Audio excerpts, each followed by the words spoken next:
Good morning. Happy Tuesday. Welcome to Hobby Evolution episode 478, I believe. Uh, I saw a tweet from Jenny this morning. It's cold in Minnesota. It's cold here. We're above zero, though. It's 7, but I believe we have a wind chill advisory in effect. I think our wind chills are going to be 30 to 35 below zero. Oh, no, my computer's off. It's -4. We're at -4. We're going to be above zero today, but we do have wind chills. Actually, tomorrow morning is going to be worse. So the low tomorrow morning is going to be -16. So that is going to be preventing me from picking up my Goodwill 125, 150,000 card lot that I purchased. Um, I'm going to eventually do a video series, short little video, probably 4 or 5 videos on the collection I picked up. What's up, everybody? Good morning, Jenny. Don't mess with the hobby. Good morning to you. Ed, good morning. Shaw Cards, good morning. Rise and shine. Great day to be alive. It sure is, even though it's super, super cold outside. Uncle Rich, good morning to you. So with 30 below wind chills, I'm not gonna tread out and load my vehicle with cards. So if you missed it over the weekend, Ken pointed me in the direction of 500 pounds of trading cards, and it was listed by Goodwill, and it happened to be the Goodwill here in Madison, Wisconsin. So and it was just a bunch of donations. I'm sure it was picked through several times over from the people who donated them, and then I'm sure Goodwill picks through them as well, and then they throw the rest up. But there was some decent stuff that was showing on the top, and for the price, it was $400 for basically, what is that, 125,000 cards roughly. I did the math.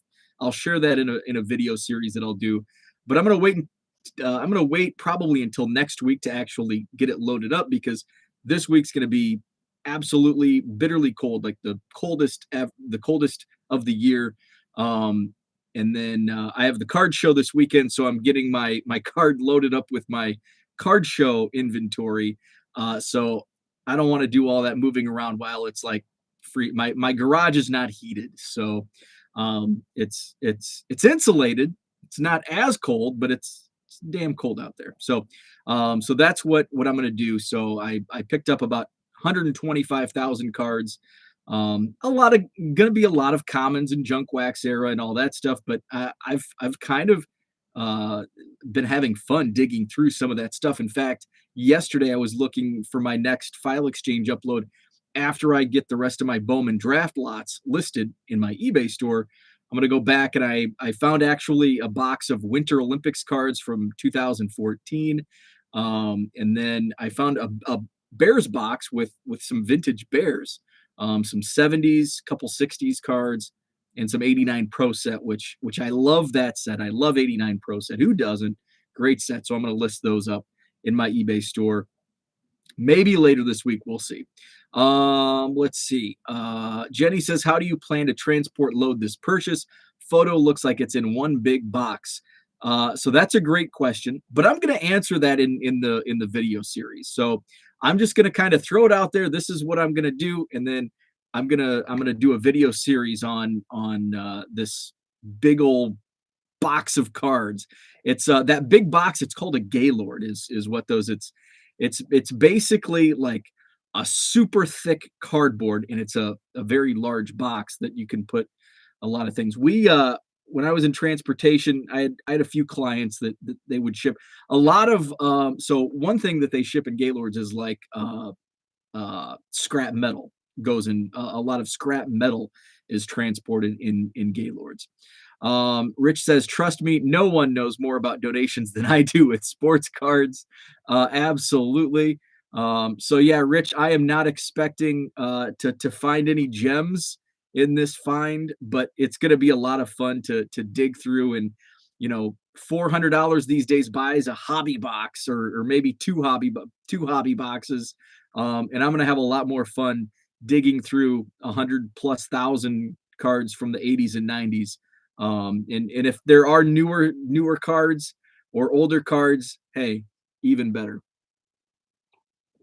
George is drunk. That's awesome. By the way, if you're not familiar, George is in Korea, so it's nighttime, and I believe it's 10. Is it 10:13?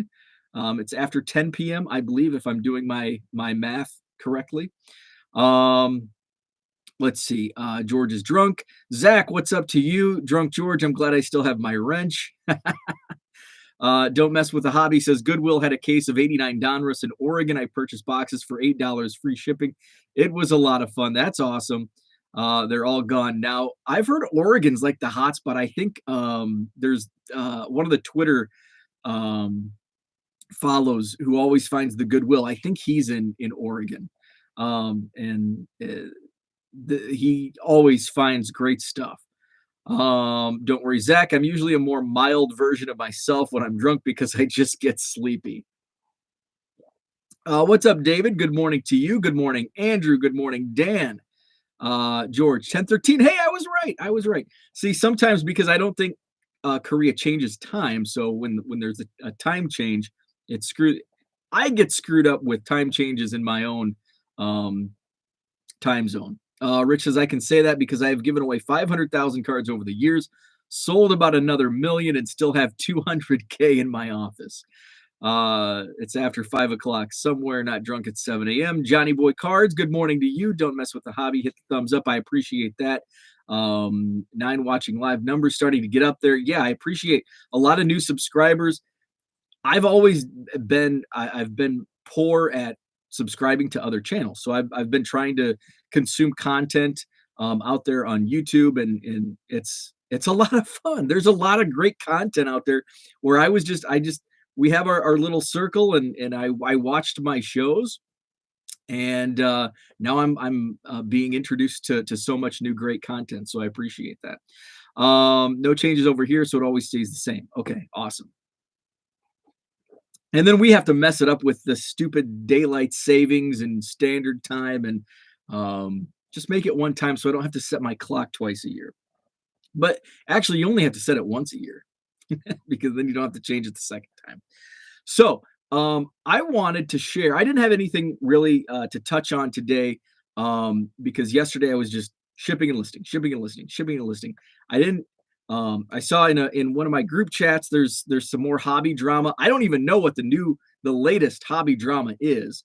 So I'm going to have to click the link and see what all the hubbub is all about this morning. So I where was I going? So shipping and listing didn't have anything to talk about.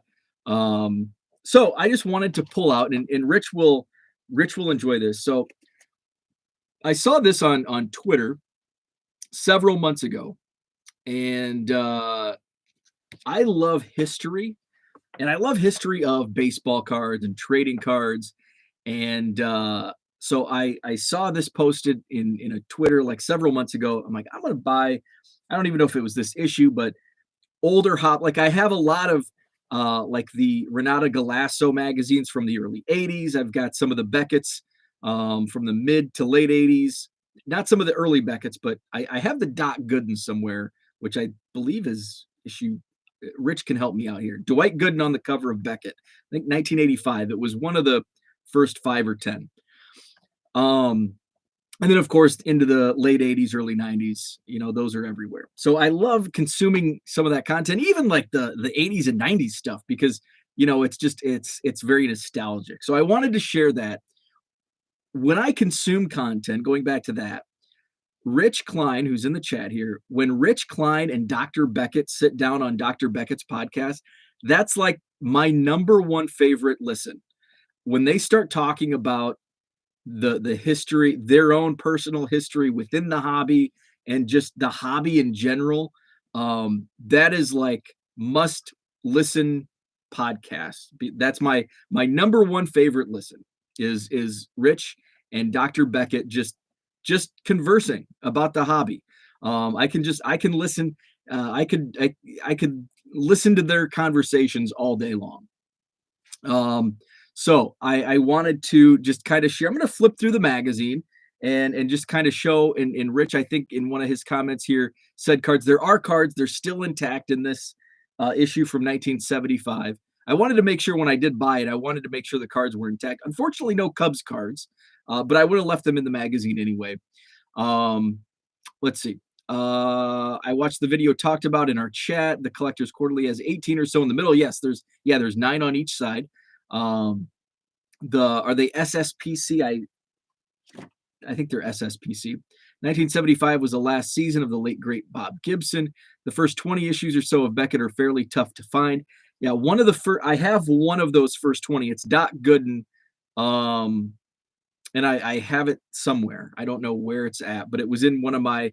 There were 2. I had 2 that I acquired in a collection. Steve Garvey and Doc Gooden on the cover. Steve Garvey sold. I think when I was showing off stuff I was finding, somebody's like, "Hey, I want to buy that Steve Garvey Beckett," and I'm like, "Okay, $20." What was the first year of Beckett?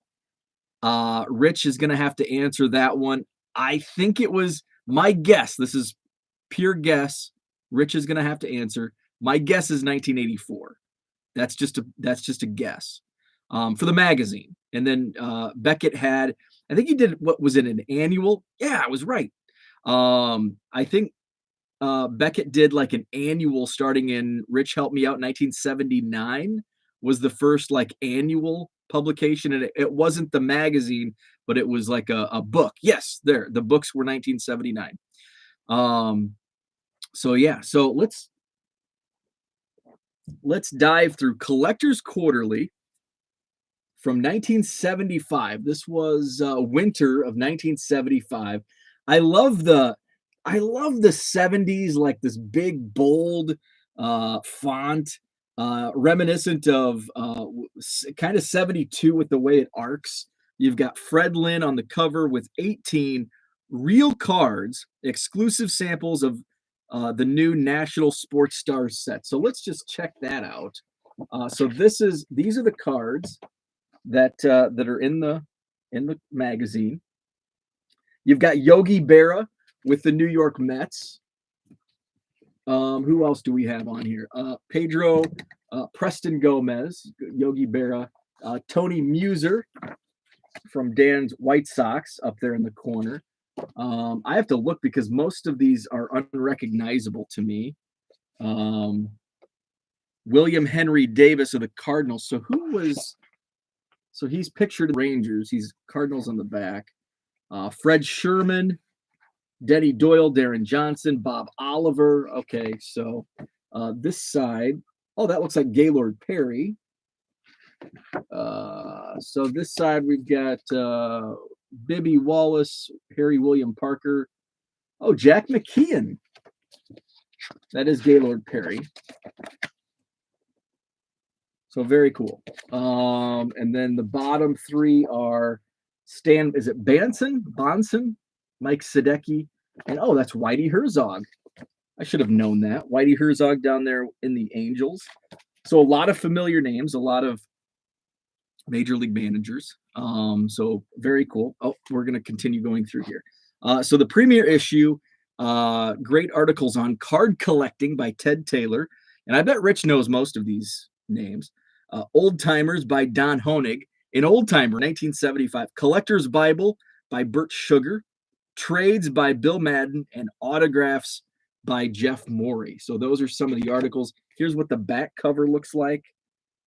I just love the color scheme, the orange, the blue, just the funky font. Oh, so cool. So let's see. There's not. Oh, guess who the editor was? Collectors Quarterly, 1975. The editor of this magazine, none other than Keith Olbermann. How cool is that? The publisher was Mike Ehrenstein from TCMA fame. He is the MA of TCMA. Let's see, who else? The art director was Robert, is it Laughlin? And I believe, Rich can correct me, I believe Robert Laughlin did the Fleer Laughlin sets, like the World Series sets. I believe that's He was the artist behind the Laughlin sets. So we've got Keith Olbermann. Oh wow, it's got a photo of Keith Olbermann. Can you see that? That's Keith Olbermann, 1975, editor of Collectors Quarterly.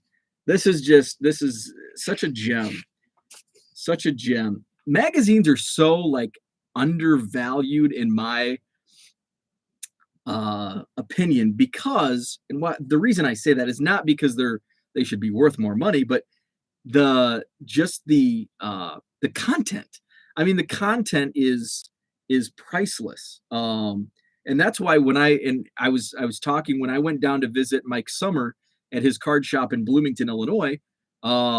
He had a box of like old Beckett's, and I actually have a couple of the sports card magazines with like Michael Jordan on the cover, a Bo Jackson, and I'm like, Mike, $2 for these? I'm like, the content, like, it's worth it just to flip through and post a couple pictures on Twitter for the content alone. It's amazing. Keith does some of that to himself, but I have a funny story to tell one day. Because George says Keith gets a lot of crap at times from collectors that I would label as jealous. I think, yeah, I would totally agree with that. I see that. I think we see that with a lot of, the bigger names, the hobby celebrities. I think it's a lot of jealousy.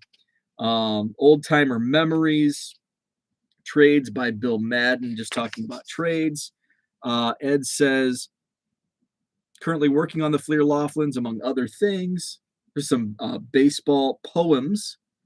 How to collect autographs. So this is like this is TTM 1975, written by Jeffrey Morey. Speaking of autographs, I'm going to read the second paragraph. It kind of gives you a walkthrough on through the mail autographs.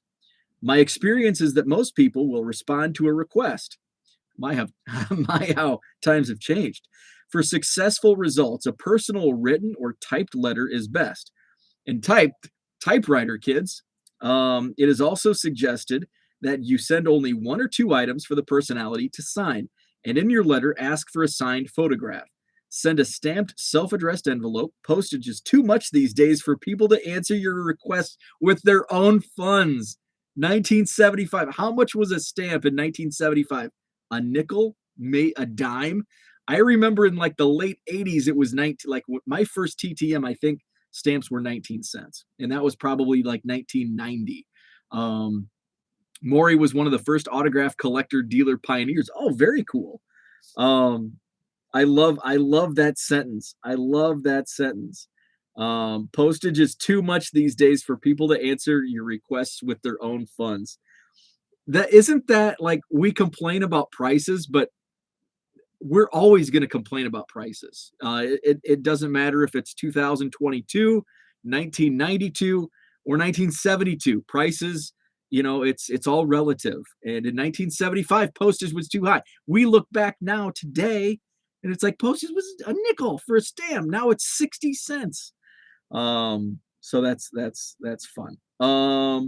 I've also found the following to be helpful in collecting. Number 1, a rubber stamp with your name and home address. Number 2, plain file cards. He's talking about the index cards.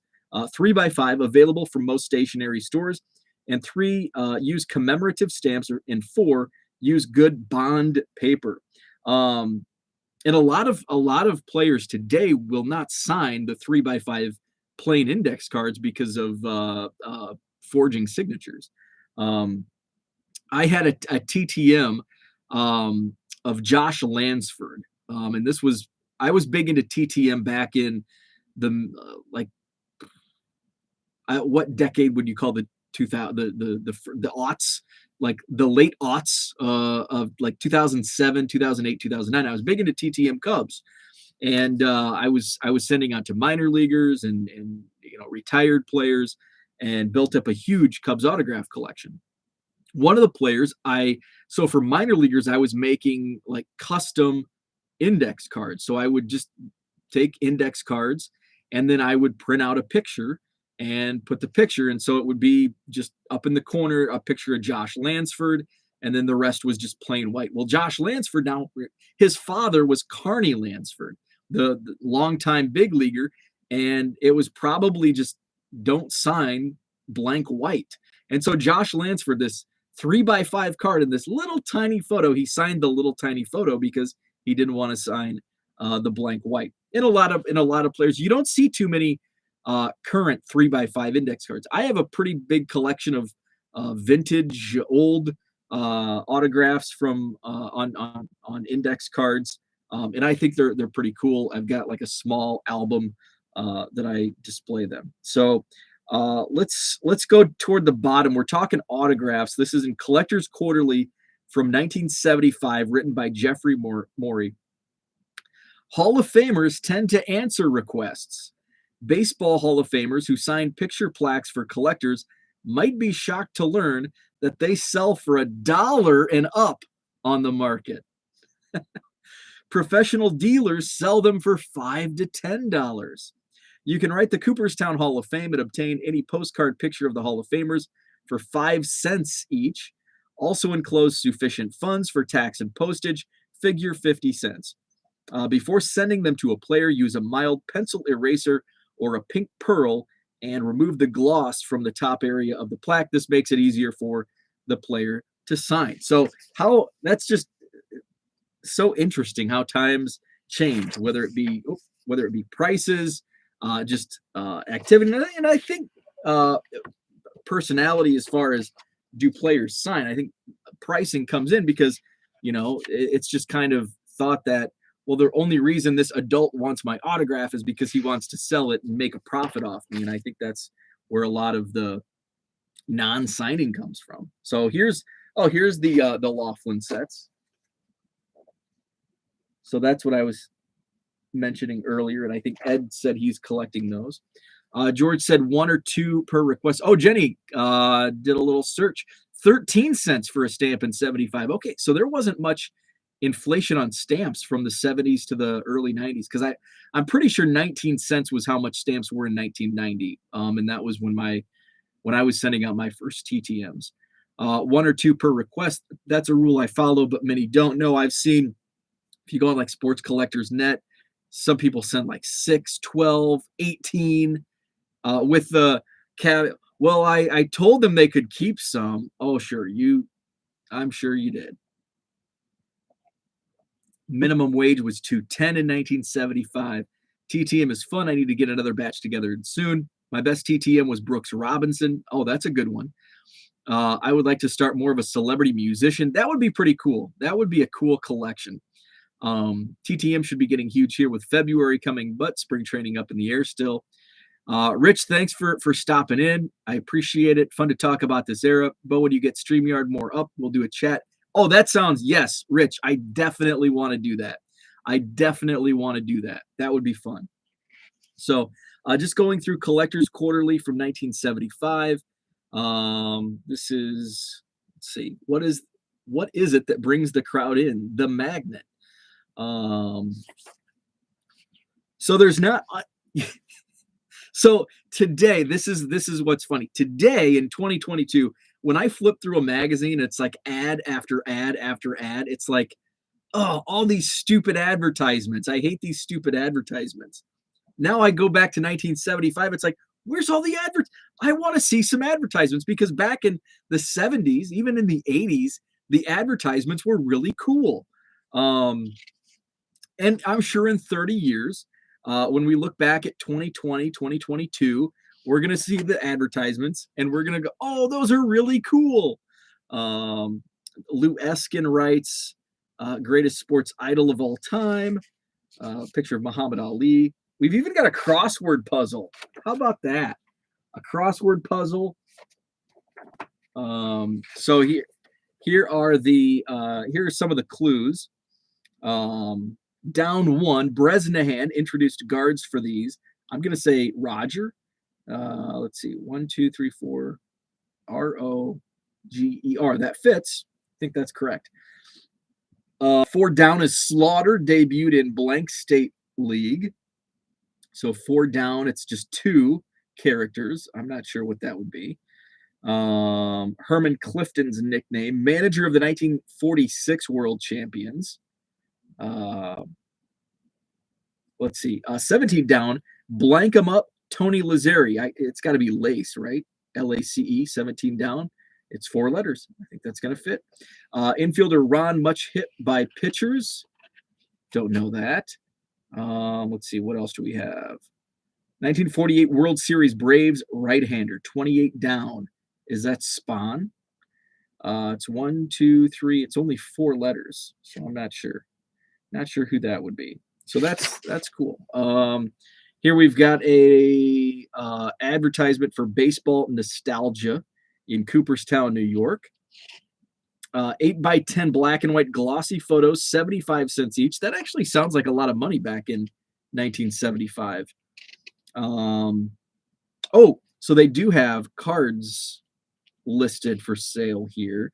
1970 Kellogg's 3D football cards, a set of 60, only $2.50. 1974 Fleer Football Hall of Fame set, 50 cards for $3.25. Wow. That's awesome. There was, as I was flipping through this earlier, there was something that I did want to show off. One baseball card worth $1,500. Can you believe that? A card worth $1,500? There it is. It's not worth $1,500 anymore. Wow. Isn't that amazing? $1,500, but $1,500, of course, back in 1975. Heck of a lot of money. The Honus Wagner, right? $1,500 in 1975.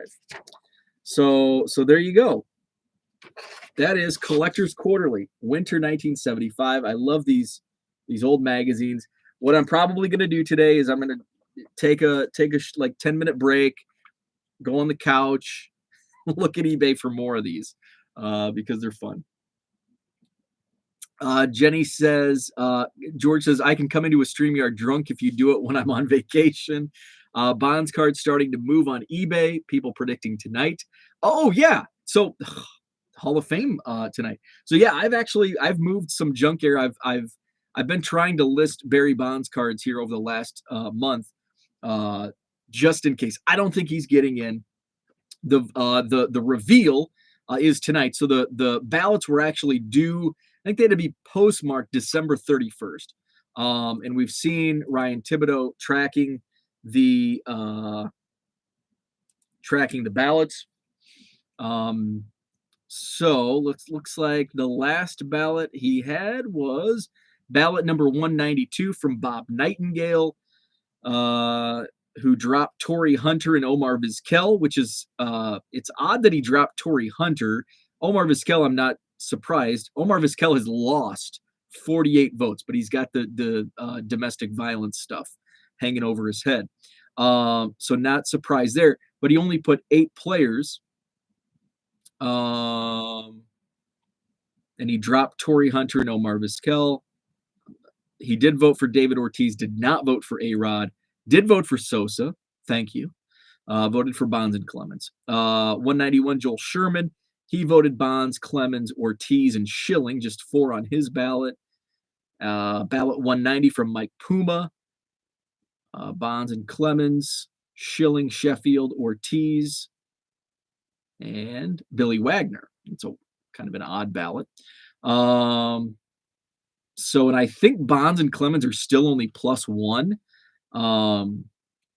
I don't think they're going to get in. I believe, let's see. Let's click on the link. Is this updated? So this is from Ryan Thibodeau at Not Mr. Tibbs on Twitter. Looks like he's only got it updated through 182 public ballots. That's 49%. Barry Bonds showing 78%. He's on 78.1% of the public ballots so far. Roger Clemens, 77.1% of the ballots. And let's see, David Ortiz is on 84.4%. So if the voting were done by the 49% of ballots currently, those 3 would be in. Historically, Bonds and Clemens fall well short on the private ballots. So I think those numbers are going to come down. I think they will fall around 70 and 71%. That's my prediction. Bonds will be on 71% of the ballots. Clemens will be on 70% of the ballots. And I think David Ortiz will get in by the tiniest. I think his 84% is going to fall, and I think he's going to be on 76%. So I think only one gets in this year, David Ortiz.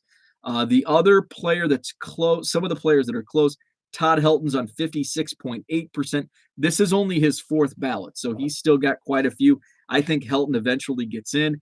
Andrew Jones is on 49% of the ballots. This is his fifth. I think he could potentially get in.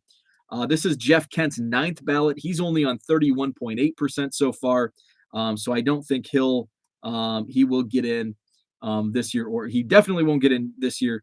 And I don't see him gaining enough ground next year. And then Schilling, this is his final ballot. He's showing on 60.9%. He's lost a lot of votes because of saying he didn't want to be on the ballot. Let's see. Gary Sheffield, this is his eighth ballot. He's on 49% so far. Billy Wagner is on his seventh ballot. He's at 49.5%. Scott Rowland is the closest.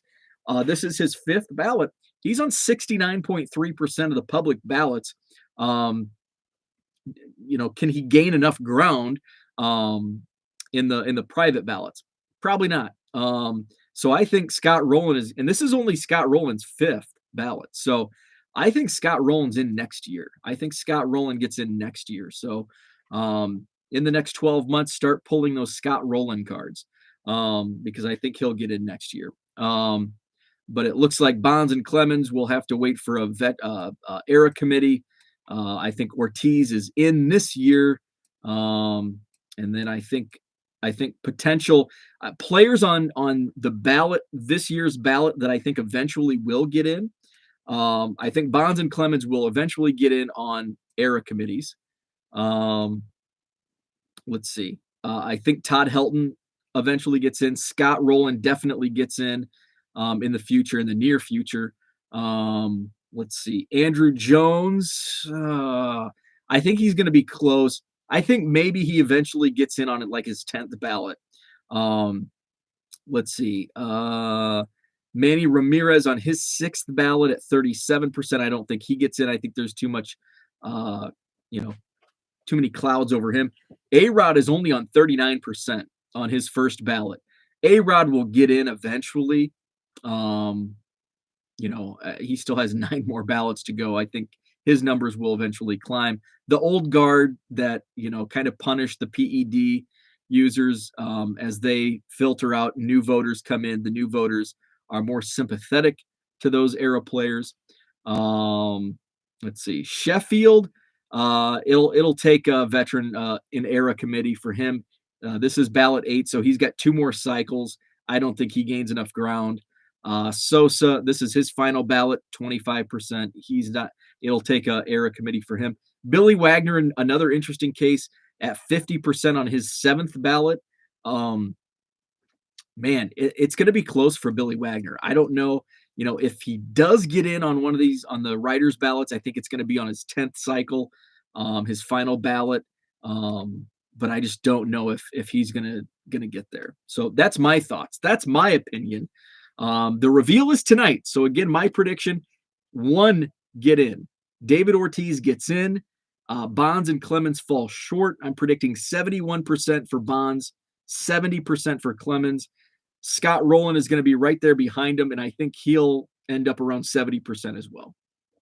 Let's see. $2 for a set of 60 cards is $75 with minimum wage at $2.10 is comparable to a 60 card set for $15 today. Ortiz cards going up today in my eBay store. He's getting, I bet. Ortiz is the only possible, but some of the guys dropping off will get in next year on the era committee. Sheffield needs to be in. Dude was an absolute beast. I totally agree. Made many a pitcher poop their pants. Sheffield smokes cigars and still hits bombs. So that's what I had for today. Thanks for tuning in. So that's what I had for today. George agrees. Sheffield, Albert Bell, and Mo Vaughn, very underrated. Oh, man. Mo Vaughn, Joey, Albert Bell. Awesome. Thanks for tuning in. Have a great Tuesday, and we'll chat tomorrow.